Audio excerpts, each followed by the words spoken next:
আল্লাহ তুমি করো একটু মেহেরবানি, কবুল করো আমার কুরবানি। এটাই হলো সর্বশেষ গরুর হাট চিটাগংয়ে। ঈদের বাকি আর হচ্ছে একদিন, তো চিটাগংয়ের মানুষের ঈদ উৎসব দেখুন, সবাই ঈদের জন্য কি হাসি খুশিভাবেই আছে। এই দেখুন আনন্দ মিছিল, মানে যে যার মতো আনন্দ করতেছে। আর তার মধ্যে বাচ্চারা যদি আনন্দ না করে সেটা কি ঈদ মনে হয়? এই দেখুন কি যে করতেছে ওরা আর কি। তারপরে আমি একটু সামনে হাঁটলাম, দেখি মানুষ তাতেও আছে। এই দেখুন হচ্ছে কালো একটা গরু, তাতেও অনেক সুন্দর। এই লাল আর একটা গরু, সেটাও অনেক সুন্দর, চোখগুলো অনেক জল জল করতেছে রাত বলে।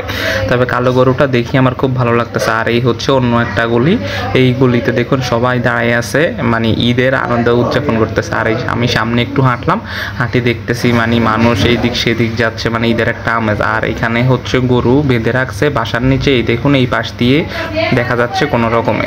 তারপর সামনে হাঁটলাম, সামনে হেঁটে দেখলাম এখানেও কয়েকটা গরু, যদিও বা ছিল এখন একটাই আছে। দেখুন উনি ওনার গরুটাকে অনেক সুন্দর করে সেবা যত্ন করতেছে, কারণ একদিন পরেই তো হচ্ছে ঈদ, আর ঈদ বলে গরুর একটু তো যত্ন করতেই হবে আর কি। আমি দেখলাম আর এই পাশে হচ্ছে গরু নিয়ে যাচ্ছে অন্যান্য গাড়িগুলো আর কি। এই দেখুন আরেকটা গাড়ি এখন আসবে, এই দেখুন সুন্দর মতো করে একটা গাড়ি আসতেছে গরু নিয়ে, হচ্ছে এগুলো হচ্ছে ভটভটি বলতে। ভালো থাকুন, পরবর্তী